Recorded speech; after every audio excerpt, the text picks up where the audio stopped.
Quand Pierre fut-il délivré? Quand le changement fut-il accompli? Le changement commença avec le repentir de Pierre. Ensuite, le Saint-Esprit descendit et remplit son cœur. Dieu le Père veut nous donner la puissance de l'Esprit. L'Esprit de Dieu habite en nous. Nous devons louer Dieu pour cela.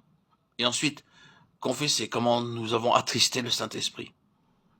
Après cela, nous devons nous incliner devant Dieu et lui demander qu'il nous fortifie par son Esprit et qu'il nous remplisse de sa puissance.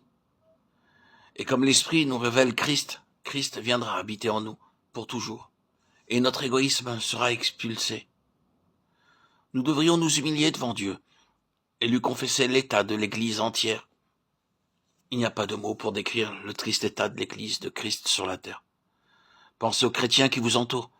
Je ne parle pas des chrétiens de nom ou des chrétiens professants, mais de centaines et de milliers de chrétiens honnêtes et zélés qui ne vivent ni pour la gloire de Dieu, ni par sa puissance.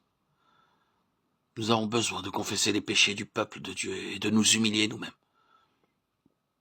Nous sommes membres de ce corps malade. Et l'état maladif de ce corps sera un obstacle pour nous. À moins que nous ne venions à Dieu pour nous donner nous-mêmes entièrement et absolument à Dieu. Même dans l'œuvre de Dieu, nous voyons se manifester la volonté propre. Et les pensées propres, bien rares, sont ceux qui s'attendent à Dieu et se laissent diriger par le Saint-Esprit. Confessez-le. Soumettez-vous entièrement à la volonté de Dieu. Par la grâce de Dieu, par la puissance de Dieu, par la puissance du Saint-Esprit qui habite en nous, cette vie de consécration est possible pour nous. Dieu soit loué. Croyez que Dieu vous maintiendra. Croyez-vous que ce soit possible? Je vous dirai, qu'est-ce que Dieu vous a promis? Dieu n'a-t-il pas la puissance de remplir de son esprit celui qui se livre entièrement à lui? Dieu attend pour vous bénir en abondance. Depuis que le monde existe, jamais l'oreille n'a entendu ni l'œil n'a vu ce que Dieu a préparé d'avance pour ceux qui s'attendent à lui. Dieu a préparé pour vous des choses dont on n'a jamais entendu parler, des bénédictions plus merveilleuses que tout ce qu'on pourrait imaginer, plus puissantes que tout ce qu'on pourrait concevoir. Ce sont des bénédictions divines. Venez donc à Dieu aujourd'hui, dès cet instant présent. Dites-lui, Seigneur, Dieu Tout-Puissant, je me donne entièrement à Dieu. Je te me donne entièrement à toi pour faire ta sainte volonté. Ainsi Dieu vous rendra capable d'être fidèle à votre engagement, à votre choix, de lui consacrer votre vie.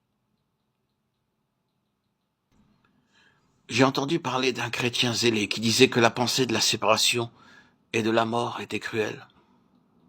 Est-ce là votre pensée? Est-ce là ce qu'un chrétien doit penser? La mort fut pour Christ le chemin de la gloire, pour la joie qui lui était réservée. Il a souffert la croix. C'est à la croix que naquit la gloire éternelle de Christ. Aimez-vous Christ? Désirez-vous vivre en lui et non comme lui? Alors la mort doit être pour vous la chose la plus désirable qui soit. La mort à soi-même, l'union avec Christ, la séparation. Pensez-vous que ce soit dur d'être libre du monde et par là d'être uni à Dieu et à son amour, d'être séparé par cette séparation, à vivre et à marcher avec Dieu chaque jour? Oh, venez à Christ, jetez à ses pieds votre vie charnelle et égoïste, puis confiez-vous en lui. Ne vous fatiguez pas à essayer de tout comprendre à ce sujet, mais venez à lui avec la certitude que le Christ vivant viendra en vous, avec la puissance de sa mort et la puissance de sa vie. Et le Saint-Esprit vous donnera Christ tout entier, Christ crucifié et Christ ressuscité et vivant dans la gloire.